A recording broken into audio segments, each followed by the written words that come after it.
Canada South, since we are taking over America. Let's go on to number one, which is called DUNNAGE NOUGAT. Oh, it smells creamy. Does it ever? Nice fruit notes in there as well, right off the hop.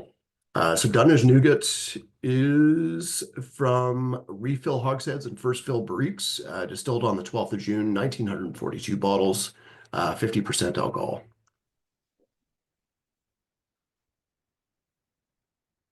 Yeah, a little bit of a fruit salad note and a touch of mint in Yeah, there as well for me. that's a good note. Had some sort of bubble gum, but I didn't know if that was just me projecting the fact that I know that this label is pink, and I love Yeah, this label actually. it's got a touch of like bubble gum meets juicy fruit gum. Yeah, yeah. There's a nice like kind of toasty oak to this. Yeah. Well, and along with Even that, and along with the nougat note, I was going to say a bit of sponge toffee as well. yeah, yeah. It's cool. It smells like it's gonna be like maybe tween aged. Like there's some youthfulness to Hmm. this. Yeah.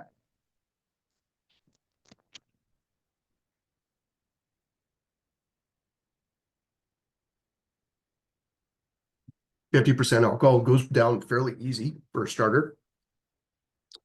Hmm. Definitely some nuttiness on there as well. Really nice creamy palate. Um, Almost like a bit of creamy cashews and then just a touch of like peanut skin dryness on the finish there too. Well, I'm getting spices. It might Hmm. also be the alcohol, but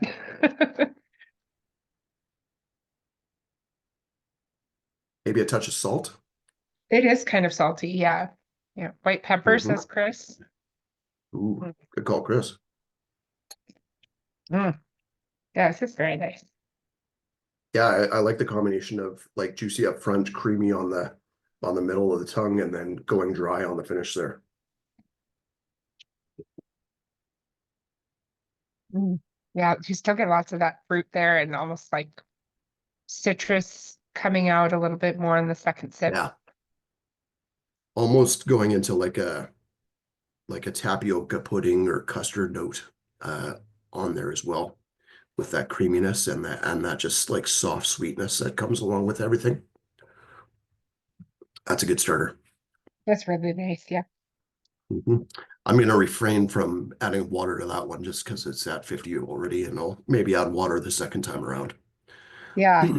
I was saying that to Derek the other day. I sometimes regret when I add water right off the bat to the whiskey because by the time you revisit 30, 40 minutes later, the time in the glass has done something to it and I miss out Yep. by immediately rushing it and then it happens a lot faster. Oh, there, yeah. Yeah. Hmm.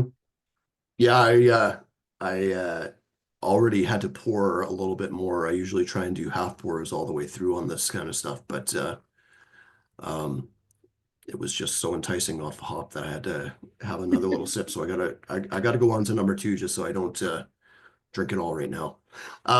Let's go on to number two, which is under the spicy and dry category. This is called the Emperor's New Cloves. From a second fill, expert barrel, 19th of April for the distillation date, 203 bottles from the Outturn, 56.6% alcohol. Mm. Cinnamon.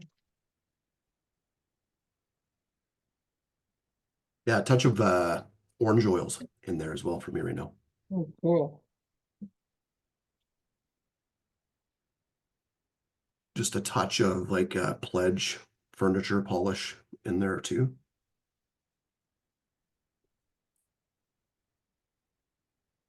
The kind of malty. Mhm. Yeah, malty, a bit roasted in there. Mhm. Well, the palate is like it's so like you know like chalky and mineral salty. Oh, wow. But I'm getting those polished notes you talked about. and some like chocolate, like baker's Yeah, chocolate.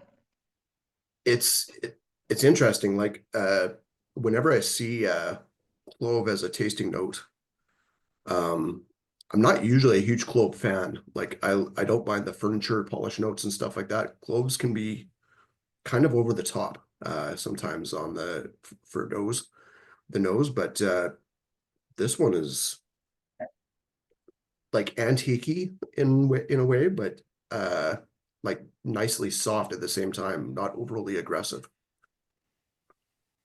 Mm. Robin, Kelly, what do you think of this? Yeah. New- To the extent that I can nose and smell with my little bit of a cold, but the nose for me was quite quiet. And then I wasn't expecting the bigness of the palate. That's a great, big, wonderful palate. That's a great whiskey. It's beautiful, yeah. Mhm. Yeah. It's got a bit of like kettle corn meets caramel corn popcorn on the palate for me. Yeah, no, there's a buttery note. Cool. I'm Yeah, buttery is I'm good. getting this like oiliness and like cleaning, polish, solution, spice, yes, Yeah. cloves. Um, and there's also something else. It's like just on the side of my tongue, it reminds me of these echinacea drops that I had to Yeah. take as a kid. Yeah, Well, yeah. there's like a light, like just a bit of fruit and floral notes, like maybe a bit of Yeah. lychee in there, but also like this soft on the palate, like this very soft hint of Saint Germain, like going into elderflower liqueur for me. Harmony, I think your comments about chalky and minerality are bang on. Like this is really mineralic for me. Yeah. Mhm. Yeah, right off the hops for me. Yep. And then it finishes like oily. It's very interesting. Mm-hmm. There's a lot happening. I'm That's a definitely nice whiskey. Yeah. I don't think that we'll ever need water, but we'll play around next round, I think. Yeah. I'm adding water right now just for kicks, just to see what Are happens. you?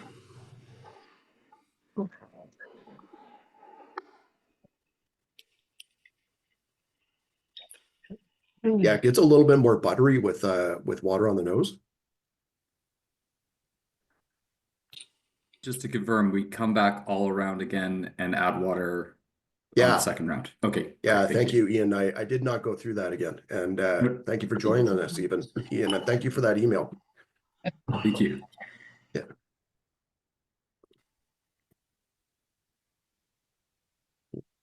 Ian McDonald something. What does Ian? What does your name say? I can't. Oh, sorry. It's from my work because Oh, it's got it. under my Zoom, but I work at KPMG, so sorry, Yep, not nope, to got it. I'm off the clock. Thought it was some secret code. It's just my shitty glasses.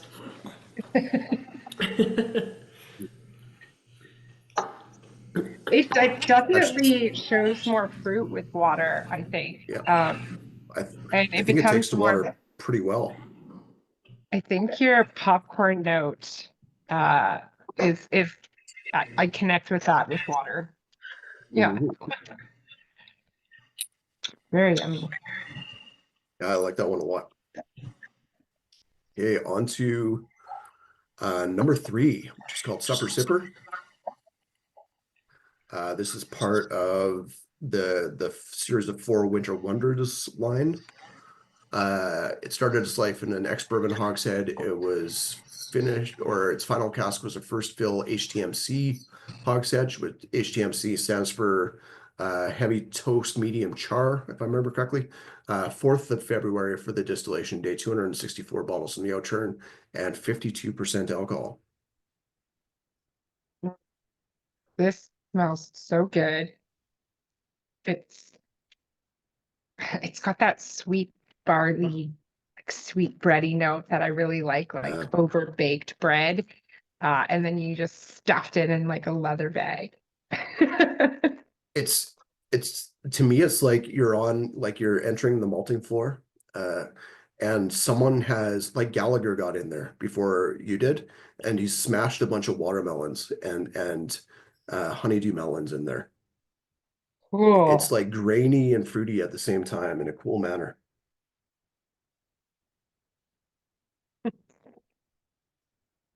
I'm just picturing how angry those maltsters would be if they found all this wet fruit everywhere. Yeah, yeah, yeah. You think the mice were bad with just the malt. Just wait. Mm. Nice pellet too, a little bit tightly wound, I would say, where it seems like it's kind of running maybe a bit of a clash between the two hogsheads so far for me, but I'm gonna see if water changes that in a sec.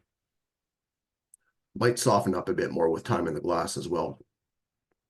I think this is like a great Christmas whiskey. There's a lot of similarities to Christmas that I find in here. Just the Nice. tree, yeah, burning candles, cranberries, Cranberries, yeah. like wood, just like fresh cut wood crackling on the fire. You can almost hear it through the smells of this whiskey.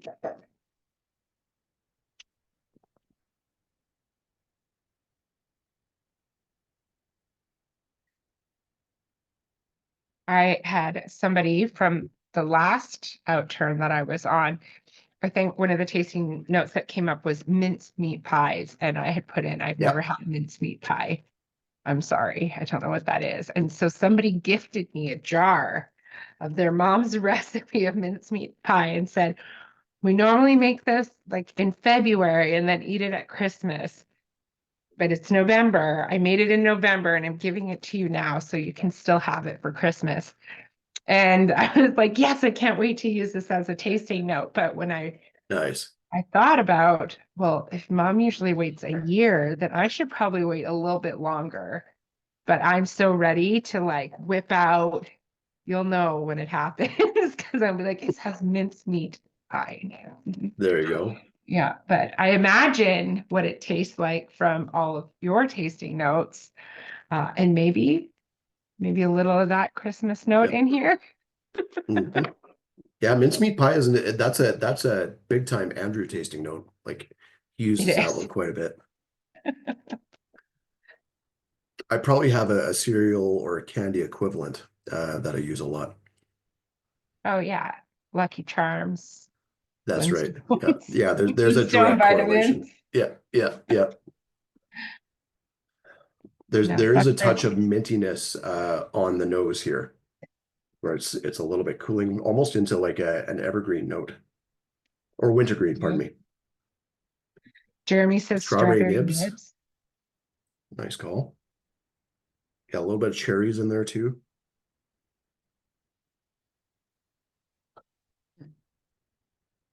It's kind of boozy, raisiny. Mhm. Hmm. And raisiny and also like resinous, like it's got like a Yeah, resin note to it as well. that's Almost awesome. like a touch of sap, but Um, Rob and Kelly, I have a question. I had asked Evan if the Christmas series or the Winter Wonders series was something that had been done before. And he said he didn't think so, not for the holidays. Um, if there had, like, is this the first one that's been done with the club or just the first one in Canada? And can we expect more like runs like this? So they did a series of releases last winter in a unstructured way. They did a Halloween bottling.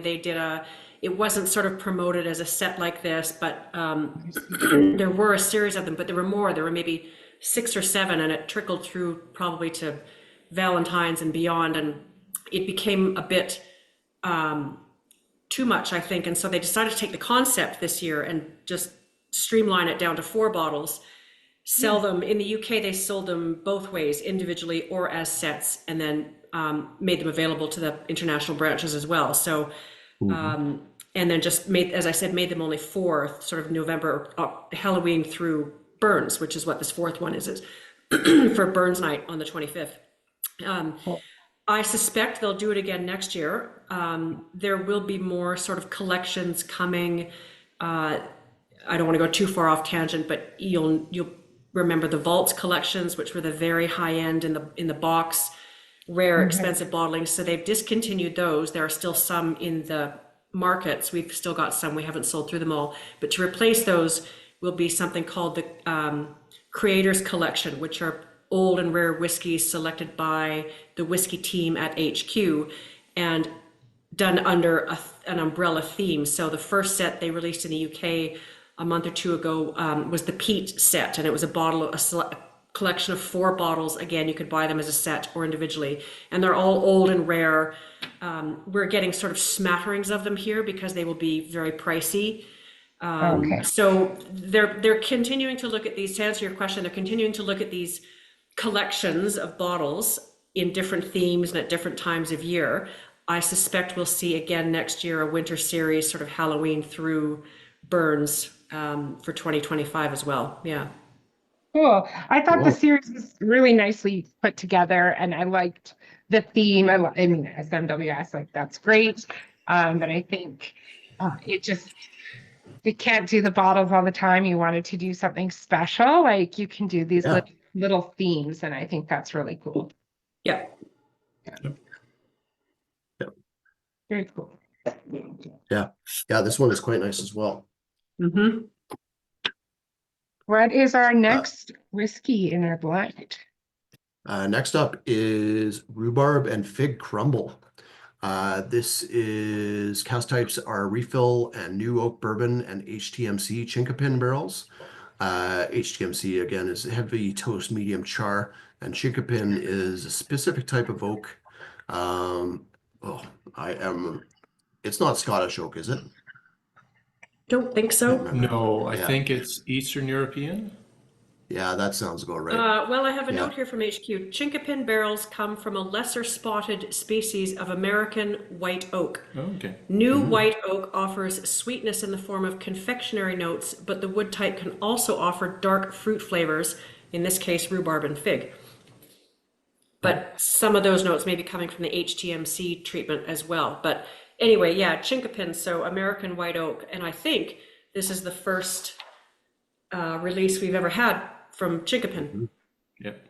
Yeah. Yeah, It's so we've definitely an oak. seen. Sorry, go ahead, Harmony. I was just gonna say the chinkapin oak is definitely making a splash in the market. We're seeing a lot more in chinkapin. And my understanding from an article I read is that it until recently hadn't been specifically separated from the harvesting of American oak and was often cut down and processed the same as the other species, and it not really specifically targeted as a profile. So it's really cool to see. Yeah, my I cynical side personally, says it's more marketing than. I know, I was just going to say, I haven't going- really seen a standard correlation of flavor. One distiller will say it adds sweetness, the other says it adds spice. I think just Yeah. like any other oak cask, everyone is different. And I think, yeah, it's like it's in the new marketing trigger word for your label. It's the new oak. Yeah. Yeah, there's definitely been some younger distilleries that have kind of leaned on that Yeah. relatively heavily. Yeah. One specific that I can think of that goes towards the spice notes, especially as Harmony were saying, we're describing it as adding a lot of spice, but not getting a ton of spice notes on this one necessarily, at least on the nose. No, my immediate note was kiwi. That was my very, very first note. And like yellow plums. Yeah, the kiwi I can totally see. So it's very floral. It feels full and heavy. Yeah. Uh, There Yeah. is a spice on the palate that comes through, but it's not like overly aggressive. It's kind of there and then it softens up. mhm. There's a savoriness to the nose, something kind of earthy almost as well for me. Mm-hmm.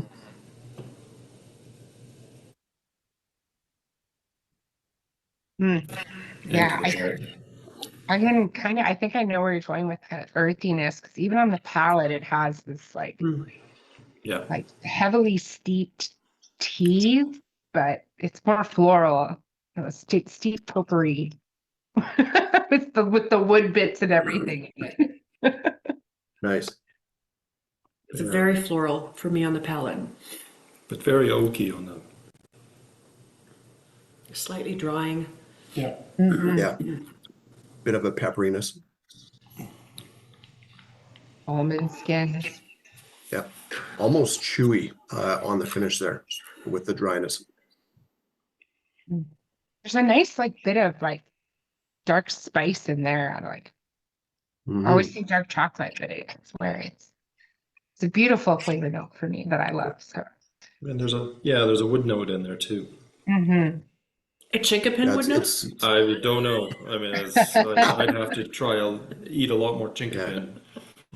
I think it's just a fun word to say. I know. Yeah. In a couple of years, you're gonna get like Racist. chinkapin oak shavings for your smoker, and it's gonna do that thing. That's right.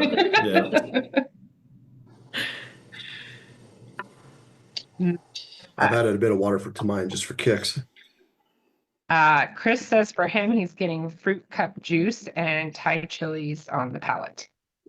I was Oh, thinking on yes. that Thai chili side of things, and even into almost like a Chinese 5-spice note with the spices on the palate. Is that where the chinkapin comes in?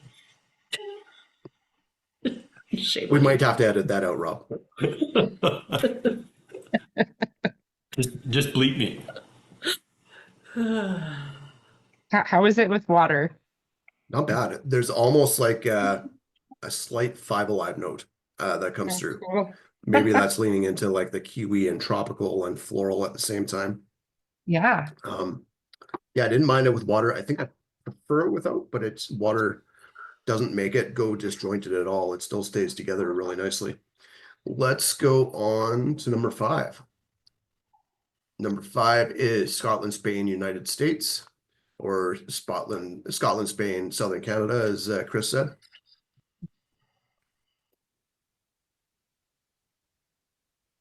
Started his life in an ex-bourbon hogshead. A final cask was a first fill Oloroso hogshead, 18th of March, 287 bottles from the Outturn, 58.3% alcohol.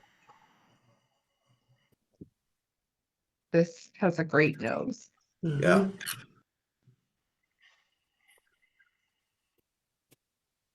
There's maybe it's because I see tapas bar, but it has a touch of like this green apple lime note that I get on Fino Sherry quite a bit. And almost like a light salinity to it on the nose as well.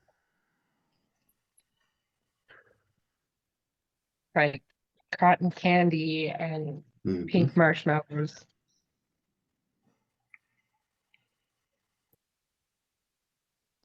Yes, yeah, a combination of like icing sugar and a slight chalkiness as well. I just want to take this and run away and just like smell it in a corner for a long time.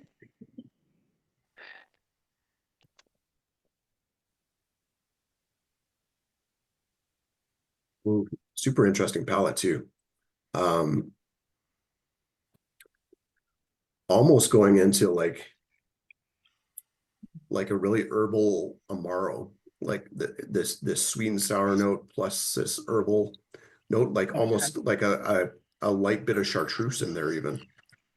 Very cool. That's a cool note. Root beer. Ooh, nice call. Cool.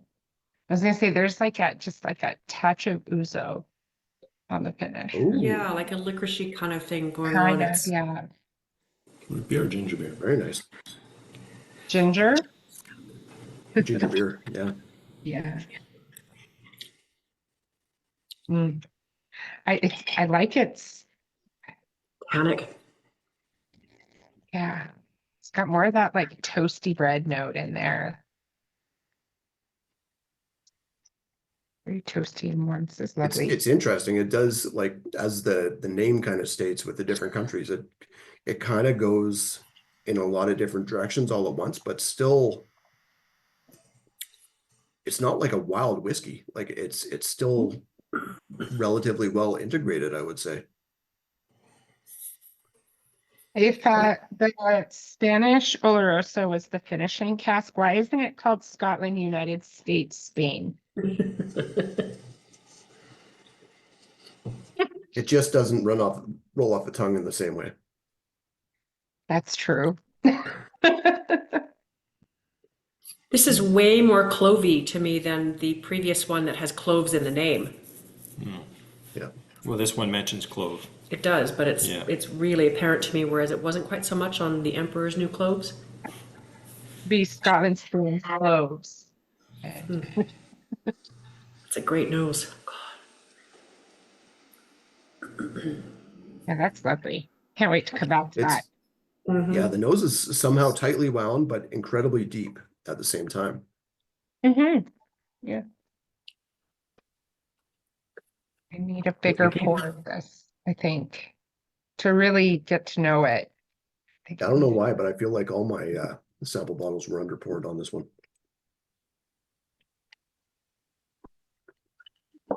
Sign of a good lineup, I guess. On to number 6. Number 6 is called a Smoldering Blackberry Bush. Initial casks were ex-bourbon hogsheads. Final cask was one single first fill ex-bourbon barrel. 27th of January for the distillation date. 234 bottles from the Outturn, 63.5% alcohol.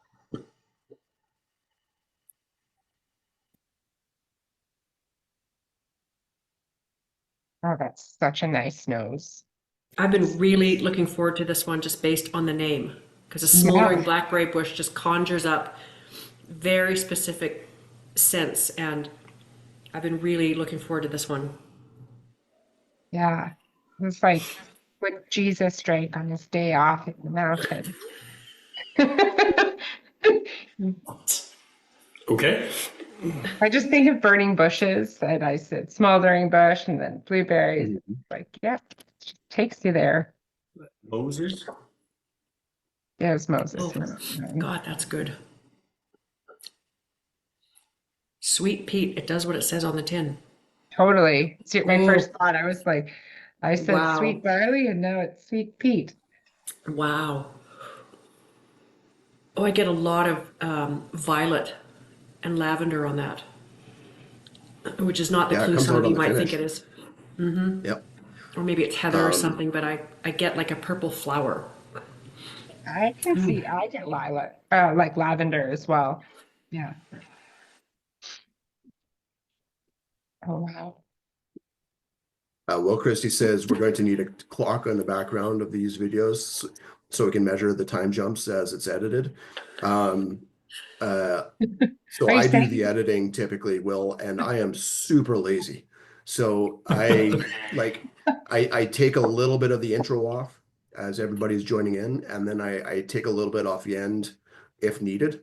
Nothing in the middle gets edited, no matter how much I embarrass myself. Or It's just- myself. yeah. We About let my the racist awkward comments. moments roll. Yeah. But there are embassies that Rob is no longer allowed in after this one. It's okay. I put some water in, and it's instantly like sweeter and creamier. I'm gonna wait till. That is so good. Yeah. Oh, The nose is like a popcorn ball that's like half sawdust. But there's an ozone note to it, and there's that spicy peaty build that happens on the finish there. It's just fantastic. for me, I feel like the sweet overrides the peat on this. There's definitely peat on it, but for me, the overriding character is sweet, and I find it beautifully balanced that way. And this is delicious. Absolutely love it. Yeah. Oh, Yeah, that's a good one. Nice.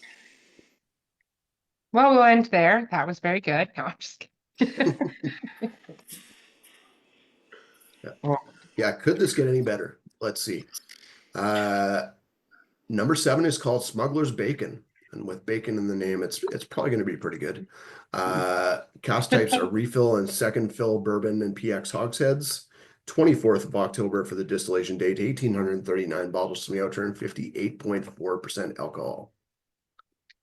See, and when I see bacon on a tasting note, it's either gonna, in my mind, I'm hoping it's gonna be Kalila or Ardbeg.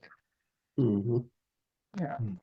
Oh, this is full on like bacon bits. This is like your Like steak is in bacon. front of you, and you've got the sour cream, the chives, and the stuff to spoon on the baked potato.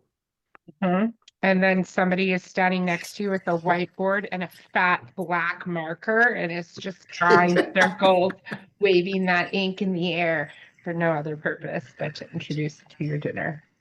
Oh, yeah, I get where you're going on that one. That's for sure. There is such a marker scent. Yeah. It's such a marker. Oh my gosh, you nailed it. And then they're like, and would you like any more chives or Yeah. anything in your potato? And it's just waving Yeah. it in your face. Yeah. It's crazy. Yeah, they're using the marker like they shaved the Parmesan in front of you, kind of thing. Yeah, exactly. For me, someone is also in the background with a big tray of peanut brittle with a mallet, just breaking it all up and releasing all the aromas. Yeah. Oh yeah, there's a bit of nutty note to it. Yeah. Mhm. And behind that person, someone's there's a guy telling him to shut up and be quiet because he's trying to like carefully model glue his like 1 to 228 scale aircraft carrier that he's building in the background. Sounds like a hell of a Yeah. party. That sounds very I know. specific. I know. Entertainment and good food. This has never happened to you guys at a steakhouse, you're saying. It's weird. No, I like Chris's note in the chat. He said it's the 70s, 80s, and 80s still wet handouts at school. I know you. Yep. Yeah.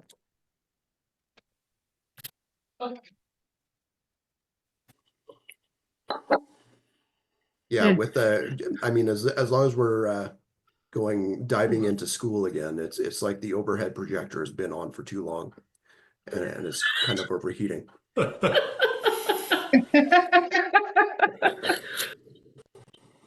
good.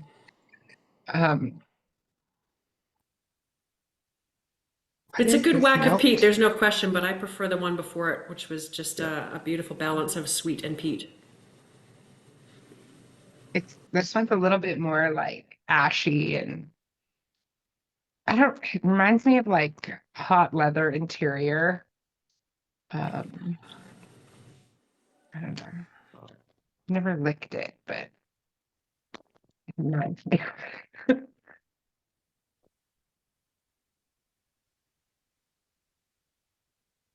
Yeah, there's this smoky barminess to this one. Very ashy on the finish. Kind of fruity too. Yeah, there's some nice Yeah. bits of fruit that come out there. I feel like that still needs to sit. I don't know. Maybe I'll add water. I just added water. It does bring out a bit more spice and saltiness on the finish without going over the top. A peppery heat on the finish as well. Doesn't change the profile of the peat too much though. That's a good dram. Well, that Yeah. was a fun lineup first time through. I Shall we agree. go That back to was the great. beginning Yeah. and do the reveal? As I try and squeeze the last drops out of my bottle here. Okay, let's see if I can get this set up. Back to number 1. How's it holding up in the glass? It's still pretty in pink. And I'm still getting those bubblegum notes. Yeah. Yeah, going into prickly pear as well on the nose Yeah, there. yeah. See, there's And lychee. melon and lychee. There's a note, fruit note. It's like slightly acidic fruit. There's the prickly pear, like it reminds me of the Eau Claire Equinox, like the nose on that. Yeah. Yeah, I can see where you're So going with fruity. it. Okay, so this guy is a blended malt.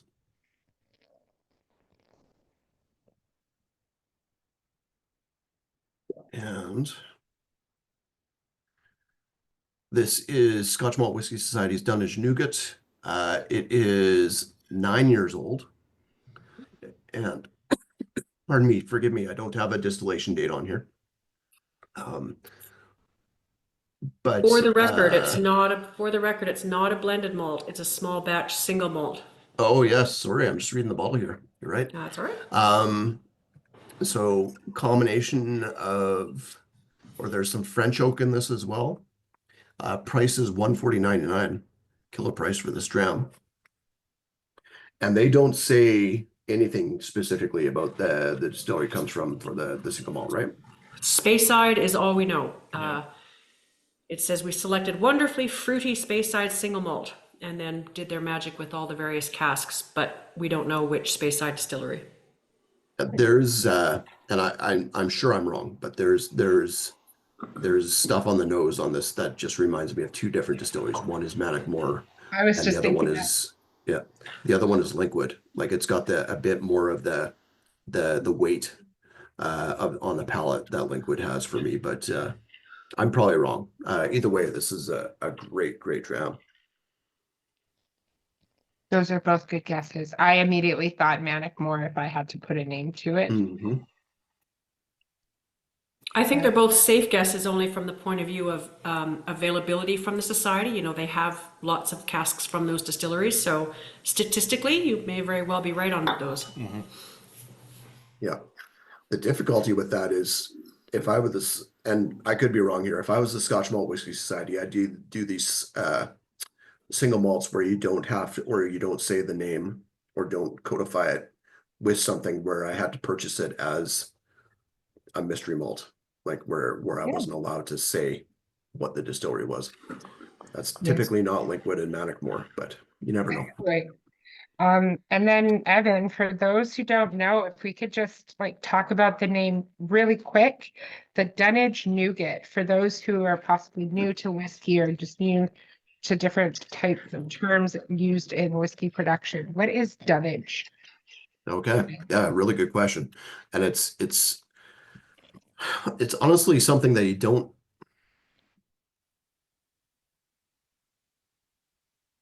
Oh, he doesn't he's want to talk frozen. about it. Oh, you're He frozen. really doesn't want to talk about it. Yeah. So it's the There we go. yeah, it's the sorry, did I lose everybody there? Yeah. For a second, yeah. Okay. So in case you guys missed it, I said Dunnage Warehouse is something that you kind of got to be in one to really get a perception of what that aroma is and what that feeling is. It's kind of damp and musty, but there's this background of wood and aging whiskey that goes along with it, and just this mildewy moldiness that kind of threads through everything.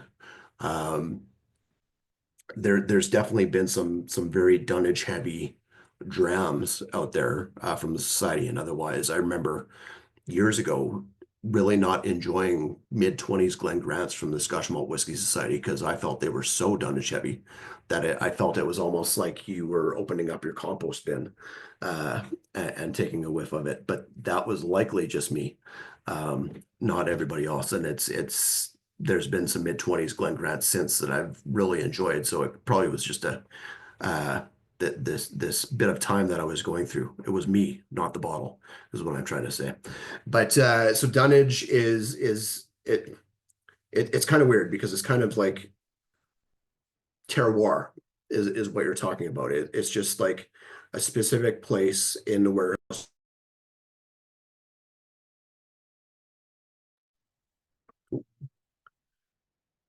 Am I still going here, or has everybody lost me? Okay, good.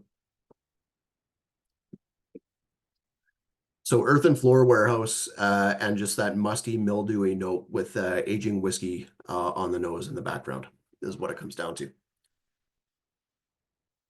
Well, thank you. I can't wait to one day experience it because there are no dunnage warehouses in Alberta. And none, There if kind of there are, were, actually. I don't Yeah. think they've been around long enough to Yeah. quite give the same appeal. Yeah. They're pretty shiny and new. Yeah. Yeah. Alberta Distillers actually has earth and floor warehouses, but they're well, they're higher, their stacks go higher than typically in Scotland. Next up, the Emperor's New Cloves.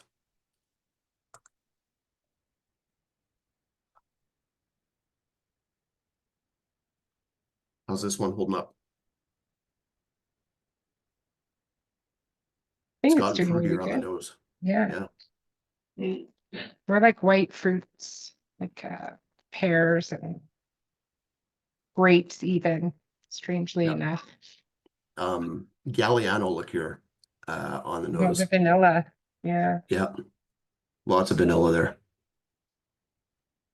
Almost like a vanilla like lip balm, like this waxiness that goes along with it. Yeah. Or a vanilla candle.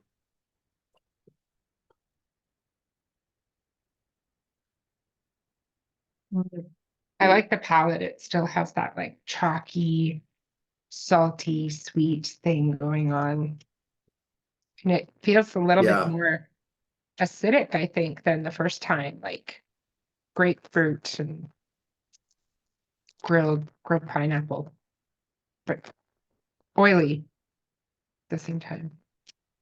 Mhm. Mhm. Yeah, that's a killer dram. Okay. Hopefully my connection stays here and I will share my screen. So Emperor's New Cloves, pardon me, is 73.164. It is 12 years old, distilled on the 19th of April, 2011. Younger than I expected, actually. I thought this one might veer a bit older based on the nose and palate specifically, but it's a really nicely matured dram. From Speyside, distillery number 73. I'm probably going to get this wrong off the top of my head. Is it Glen Talkers? Glenbergie. Altmore? Yes, Altmore. Thank you. I should have stuck with my first guess. Yeah. Well, it was never going to be Altmore. So. Yeah. But Cool. one of the more impressive drams that I can remember having from this distillery, it's not a distillery that really jumps to mind all the time for me for like memorable drams, but I think the fact that this is second fill and it's just been kind of left to do its thing has been to its benefit. It's a fantastic dram. Yeah, it's really nice. Mm. Chris says there was a 73.162 in October. That was excellent. I'm gonna take a look at that one.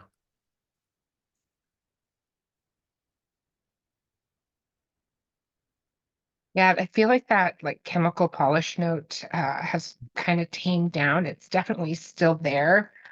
For me, that lemon pledge has kind of taken over, and it's very nice. It's gotten a lot more fruity. I still don't agree with the cloves note. I don't find cloves to be a super prominent thing on there, but No. I do like the name. If they named it just to get that pun in, I'm all for it.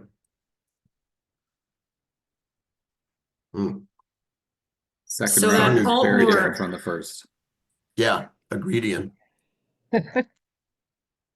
So Chris has typed it in. I was going to say, Harmony, that Altmore that Chris was referring to is your Prince Charming dram. Oh, it's Oh, made yeah. from Prince.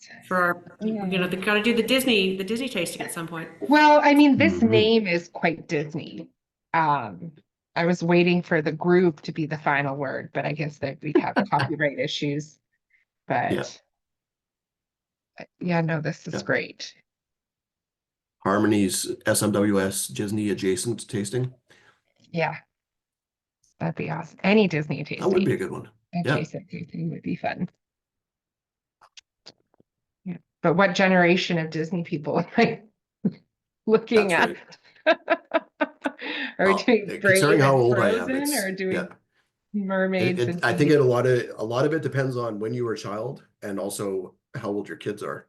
Because my favorite Disney movie is probably Moana. A good Just one. because that's probably the one I've watched the most in my entire life. But it's got a strong female character that's not a princess, so it's got that going for it. There you go. Mm-hmm. Bed knobs and broomsticks. Oh, Chris. Yeah. Love it. Well, I remember that one. Yeah. Escape to Witch Mountain. Oh, God. Yeah, that's like way back Parent when. Trap? Yeah. Yeah. All That's back good. when Angela Lansbury was sexy. Still is. What? Excuse me? Yeah. Oh, God. Back to the tape. Okay, let's go on to Supper Sipper. God, good nose. Good nose. Oh, yeah, that's great. Mm-hmm.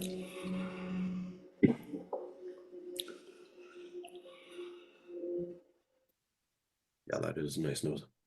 It's actually, that's really fun. I don't know if anyone's ever smelled something and just thought of a color before they've thought of a flavor. And just pulling out my blind tasting sheet because I don't like to look at them the first round. I was like, this smells blue. And not blue as a flavor profile, just blue. It's like my flavor. Mhm. That's exactly what happened to me on the smoldering blackberry bush. As soon as I tried it, all I saw was purple, which is why I said violet and lavender. Like I just saw purple. That's cool. I'm glad I'm not alone. Doesn't happen often, but sometimes there is just an overwhelming color associated with a flavor. Yeah. Yeah. Which is like when I saw the nougat one, I was like, it better smell like bubble gum. It better be pink. Yeah. It better be all the Well, pink it things. didn't remind everybody of Pepto-Bismol, so that's a good sign. Yes, synesthesia. I'm actually reading a whodunit mystery novel right now, and the protagonist has that condition. Cool. Um, So for the second S in the winter series, this was done for the upcoming Robbie Burns Day. This is Scotch Malt Whiskey Society 88.32. It is 15 years old from the 4th of February 2009.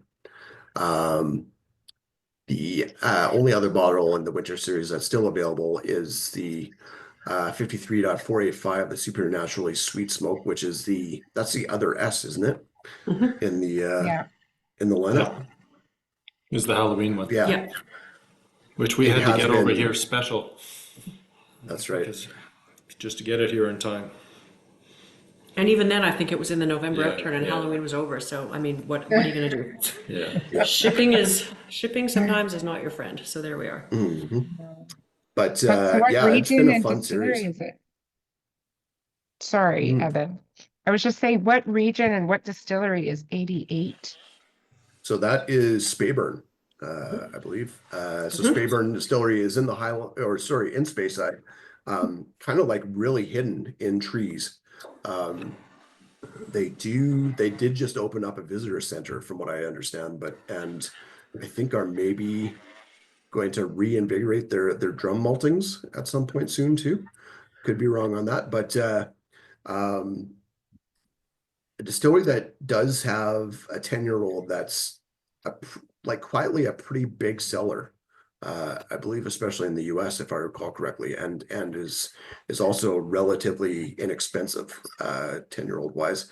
Well, a lot different from this one, but Speyburn typically also has this light saltiness for some reason to it. This one has a bit of it, but I probably wouldn't pick it up without knowing it was Speyburn. But yeah, really cool dram, and $214.99 for this guy. And fun fact, in the, what, 13-ish years that SMWS Canada has been a thing, this is only the 4th Speyburn we've ever released. Yeah, Wow. surprising. But there haven't been like a ton of independent bottlings of Speyburn either that I can think of. And it's not a small distillery, it's not gigantic, but it's who owns it? Is it Inverhouse, I believe? Oh, that owns them, yeah. Yeah, I think so. The same people that own Noctu and Bell Blair and Pulteney. Oh, Could be wrong. filling in the blank on our blonde after blank years and XO were transferred to first fill heavily toasted medium charred hogshead. Well, Yeah, thank you, Kelly. 12? Yeah.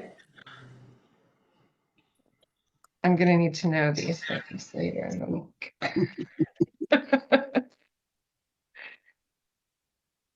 Okay, As long next as you up. know them. Sorry? No, as long as you know them. Okay, yeah, you're not gonna do the reveal? We just ride on your coattails. that's right. All right. All right. Okay, next back to what is this? Not Fresh, Bright, and Charming. This is rhubarb and fig crumble. Oh, I'm just going to interject for a second. Will, I see your comment in the chat about your first bottle was a Speyburn when fruit and cream collide. So Cool. other fun fact, the one tonight is a sister cask to that one. So there you go. Cool. Yeah. Ooh. So buy this one and then have a side-by-side comparison of the two. Yeah. If there's any left. Yeah, yeah, right. yeah, there might not be actually. Yeah. Oh, well, no, the first one there won't be, but this one tonight, yeah. Buy Well, one. but if there's any left in his bottle. Oh, right, right. So how is rhubarb and fig crumble holding up?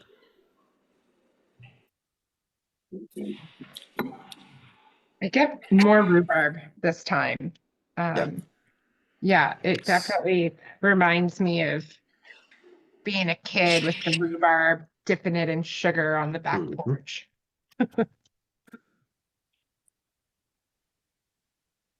Still a really fruity, steeped tea. Mm-hmm. Yeah. Was this the one where I said Gallagher went crazy with some watermelons in a Multi-floor? No, not on the this one. multi-floor? I don't think so. I think that was the next one. Getting just a touch of watermelon on this one right now, but more into like watermelon Jolly Ranchers. Yeah, I could see that. That it's also like more floral on the Yeah. finish to me this time. I just find that a really spicy, rich palate. It's just lovely.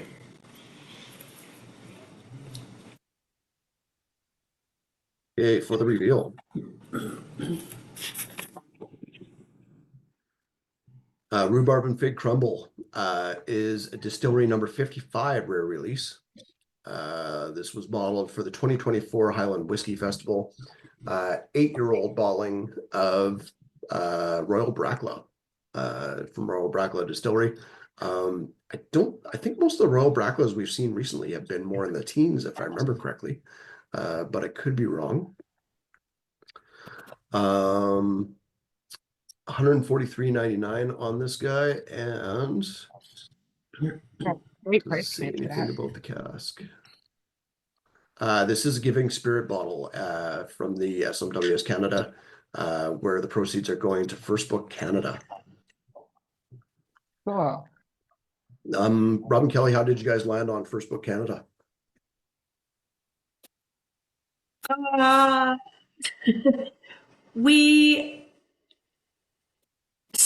Rob spends a fair bit of time actually doing research into various charities to see who gets rated highly for actually using their funds for their purpose, as opposed to administrative costs or mailing out shit that we all get, you know, pre-printed return address labels, or you get a button in the mail or what, like that stuff just makes us never understood that. crazy Yeah. angry. Like you donate to some charity and then 4 months They later, send- because you're on their mailing list, they mail you something, a big envelope full of stuff, and Calendars then and calendars, like just you're thinking, well, what the hell are my dollars going towards? So there's companies that rate charities on how well they spend their donations, and First Book Canada was rated very highly. yeah. And we're both pretty avid readers as well, so we liked that concept of books for kids. And so, yeah, it's a whole combination of things, and just sort I of read a lot finding. of kids' books. Yeah, exactly. The pop-up ones especially. I really like those. Pop-up ones are awesome. So yeah, it was a combination of those about where is our dollar going to have the most impact. Charities that kind of tug on the heartstrings a little bit. I mean, I suppose they all do to some degree, but you know, kids and reading, that's a pretty fundamental thing. So yeah, that's how we came to First Book this time. Yep. Great. Well, there's some good Canadian children's authors out there as well. I mean, we've got one of the best ones ever with Robert Much, Yeah. in my opinion. Yeah, very cool charity. Price on that one is $143.99. Link is shared right there for you. Great. And let's go back to Scotland, Spain, United States. Oh. Well, it's gotten a bit sweeter for me. Sweeter than before, hey? Already super sweet before. It wasn't. I didn't find it to be sort of that big sweet sherry bomb last time, but it's kind of gone down that road a bit with some error. Yeah, it's gotten a little bit more wood coming through right now for me too. It's got like a lot of like burnt orange rinds for me. Yeah, Still astringent, tannic. Tannic, Shamanic, and Oceanic. No. The root beer note is less pronounced this time. Yeah, no, it's Harmony's comment of orange is now on my. Orange. It's Yeah. very orange. And still cloves. Like I still think it has more cloves than the first. Yeah, I agree with that. But it's Maybe. also got this that bittersweet thing is coming back to me, like going into Marrow territory, and even into, like, it reminds me of what I really enjoy about Negronis, with that bittersweet orange note. Mhm. Yeah. Panama, Greenland, Canada. Well, Chris, that just makes it the Trump whiskey, which we're not That's going right. there. We're not going there. It's got quite a like burnt oaky sherry and like toasted oak all happening on the finish for me. Oh, it's kind of salty. Ian said he preferred it more on the first pass. And Not Share my necessarily screen here. more on the first pass, just I thought it would be a lot better on the second pass. So sounds good. Set your standards lower, Ian. I'm just kidding. Yeah. But I think I'm there with you. I think I was so that the first sip of the first time, and that big, Yeah. for me, that big root beer, like, wow. And then the second time, It just shows yeah, you this is others legal have had a device. second pass so much stronger. This one, Yeah. I'm like, I was expecting it to just blow it out of the water. Yeah. It's just not as impressive. kind of mellowed. Yeah, Yeah. it mellowed maybe a bit too much compared to the rest of the the bottles in the lineup. It does have this nice bit of like soft peppermint tea notes coming on the palate for me right now. For the reveal, let's share the I love screen that here. nose though. Yeah, the nose is great. Oh man. Yep. I So this think- is Scotch Malt Whiskey Society 41.172, the 172nd cask from Dale Ewan Distillery. Oh. It is 13 years Like old it. from Speyside, 9 years in ex-bourbon before it was moved to our first fill Spanish Oak Oloroso Hogshead, and $195.99. This is a sister cask to Toronto Pronto that came out a few months ago. That was the Riv Salt. I don't know how to say that word, Evan. Rivasalties. Riversalt's cast. Yeah, I think that which Harmony's I got think flew off the shelves. It So this was is a so sister good. cask to that, but Yeah, the obviously Toronto different Pronto cask. was fantastic. I'm still stunned that cask was not a sherry cask, because it just came off as so much sherry to me. Yeah. Yeah. Pros and cons to this bottle is it's very good and we love the nose. The con is that to keep that flavor consistent to what we love, we have to drink it very fast.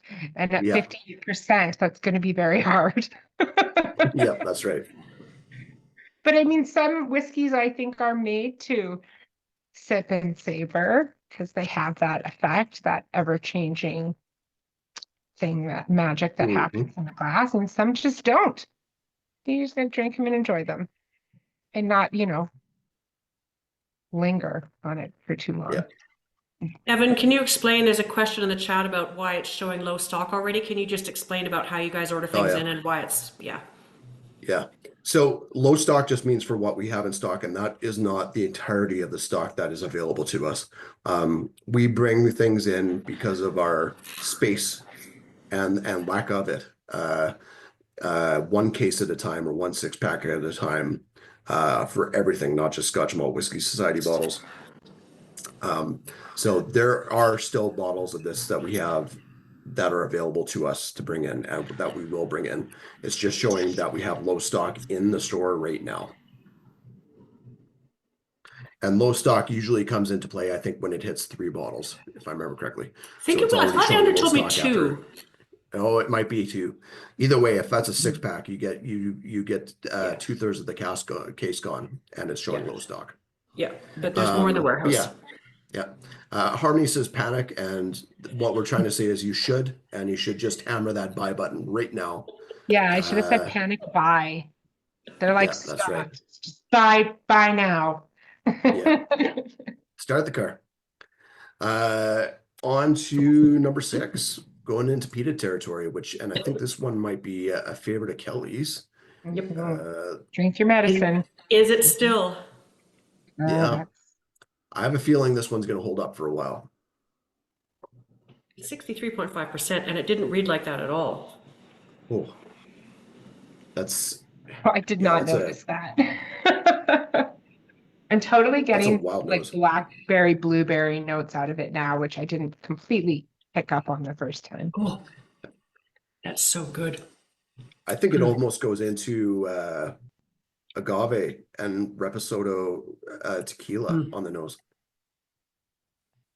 Standard tequila. More of a mezcal. Yeah, thank you, Ian. Yeah, mezcal is a good call. What agave genus? Just kidding. Tyler says the Jalisco origin of the agave, just from the. Ah, nailed it. That's where they come from.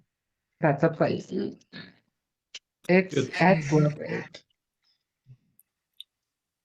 Love this one. This has changed a bit on the palate, where it's actually, for me, it's gotten a bit juicier. Like the dryness is still there and the spiciness is still there, but the fruit notes are coming out on the finish a bit more than it did first time around. Big time. Like green apples and overripe pineapple. I like to say that like with tequila and mezcal. Like mezcal is the scotch of tequila. But in this case, when I'm having this scotch, I feel like this is the tequila of scotch. I would go even further and say mezcal is the peated scotch of tequila.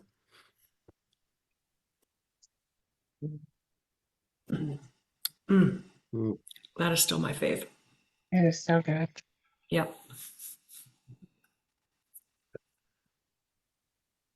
Oh yeah. Yeah, this is like you popped like you don't like Fisherman's Friends, so you took a Fisherman's Friends and also popped like something softer like a Ricola candy at the same time, like just to try and like even it out. Cough lozenge mashup. Yeah, that's right. A blended lozenge. A lozenge. A lozenge. Yeah. Yeah, the SWA hasn't made this doable yet, but they will in the future.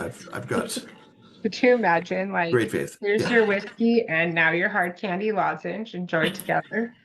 Yeah, that's right. We did a tasting, I don't know if you all remember this, 7 years ago, where one of the tasting notes was Parma Violet. So we brought home some Parma Violet candies from Scotland. I think we destroyed everyone's palates. Bad idea. It was a terrible idea. Yeah. Gotta be careful when you do that. Way too strong. Yeah.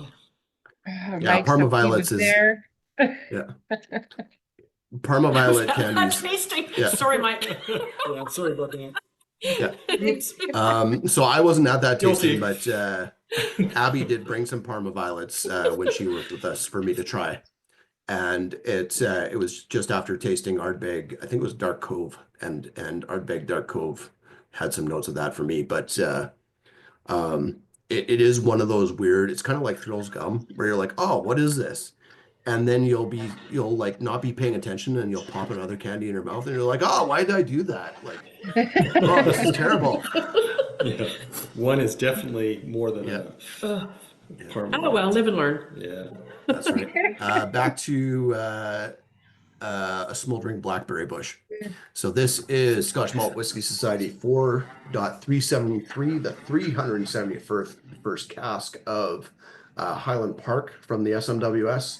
It is 11 years old, and it started its life in, we've had a series of these, if I remember correctly, from the Society, where they started their lives in ex-bourbon barrels, and they were kind of married together and then put into separate casks for a secondary period. So 11 years old, at 6 years of age, we combined selected casks from the same distillery. We returned the single malt into a variety of different casks to develop further. This is one of those casks. I love how they do that. They say that too. It sounds like the beginning of like the introduction to Law and Order, like their stories. This is one of those casks. Yeah. Yeah, this is a sister cask to From Coast to Kiln 4.319 from June, and 4.361 particularly peculiar potpourri, which took a while to sell through, and I never understood why, because it was a lot like this. It was that sort of purple for me, that floral, sweet. It was a beautiful, beautiful whiskey, but I think the word particularly peculiar in the title made people go, huh. Sometimes a bottle name can actually have a lot of influence in how it sells. Oh, for sure. Yeah. I think that word next to potpourri is suspect. But it was a great whiskey. So anyway, this is from that same series. Yeah. Very cool. Mm-hmm. Yeah, So excellent. $179.99 for that guy. That's great. Yeah, that is a damn good dram. And last but not least, back to Smuggler's Bacon.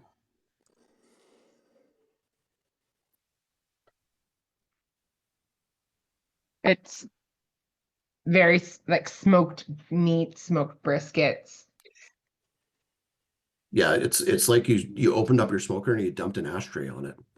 Yeah, and you also added that Sharpie for That's good right. measure. Yeah. And you're still banging on the peanut brittle though. Yeah. There's that And the guy's toffee. still trying to get his aircraft carrier built behind the peanut brittle guy. I have a them bottle all of in. liquid smoke in the fridge. I can bring it out and compare. I think That's right. Yeah, Yeah, it there's a definitely really has that sweet liquid toffee smoke note. note. Yeah. Toffee.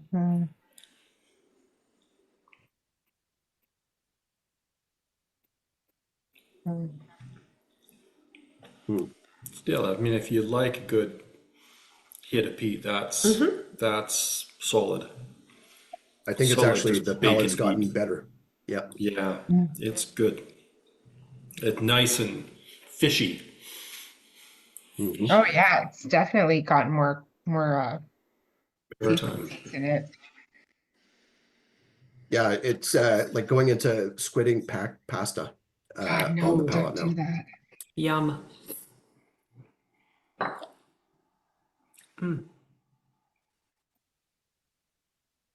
At sea urchins. Um, yeah, I really like that one. And a bit of water just brings out the fruit in a cool manner. Makes it a little bit more chalky and creamy on the palate as well. But the peat stays. So this is, I'm sure here.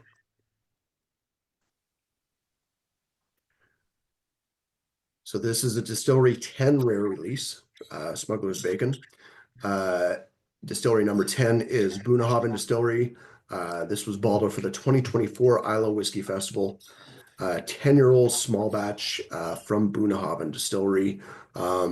Vintage, or because of the age of this one, my guess is, where was it, 2013? So this is from a style of peated whiskey that Bunnahabhain has made from the time, and they changed the name of their style every once in a while. This one would be called Stoisha or Stisha by Bunnahabhain itself. We've had a few different Stoisha bottlings from the SMWS. They've all been fantastic, but this one, there's been some where the char is so heavy or the secondary cask is so heavy that it kind of cuts off the finish. With a few drops of water on this one, it just keeps on going and going.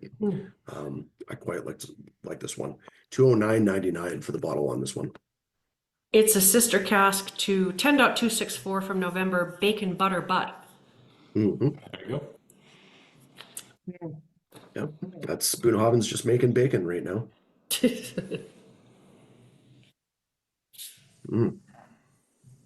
So that's the lineup. I hope everybody enjoyed it. Yes. So we do have, thank you, Kelly. We do have an MS Whiskey Festival coming up. Unfortunately, tickets aren't on our website, but they They're on can be ours. through. Thank you, Calvary. Oh, let me just go to smws.ca then. Right up front. Under tastings, as I think about what my website looks like. I'm always on the back end of it, right? So I never remember what the front end looks like. Okay. So if you go to smws.ca, and I'll share my screen here. Just wait for everybody to go there now. Yep. Yeah. Go to tastings up top here. Tastings, and as I flash everything there. On January 16th, which is next Thursday, Yeah. we will be helping host the Calgary MS Whiskey Festival, which is being held at the Hotel Arts this year for the first year. This is it the 9th or the 10th year running on this one? Might even I be think more than it's that. 10, isn't it? Yeah. I feel like First time at the Hotel Arts in the Spectrum Ballroom, but it's going to have, I think we're up to 60 tables pouring whiskey, including some from Kensington Wine Market. Andrew said it's the longest pour list they've had, over 360 bottles so far submitted. So yeah. And if you don't want to go to that and support the charity, just support our First Books Canada with the rhubarb and fig crumble bottle. So support a charity this month. That's There you There right. you go. That's a good thing to do in Basically. January. Don't do dry January. Absolutely. Support a charity instead. That's right. Exactly. Yeah. That's a great Well, lineup. yeah, it was a fantastic lineup. Yeah, there's a couple big surprises after running through the lineup quickly while doing blog posts at the same time in December. I was really surprised at a couple of these coming back to them. Thank you all for joining us. Thank you to Rob and Kelly Carpenter for joining as well. Despite the cold, Kelly, thank you for holding in there. Thank you, Harmony. Harmony will be doing our in-store tastings on Friday as well. And hopefully we'll see you at the MS Whiskey Festival if we don't see you at that next week on Thursday. Take care, everybody. Good night. Thanks, Evan. Bye. Thanks, Harm. Yeah, take care.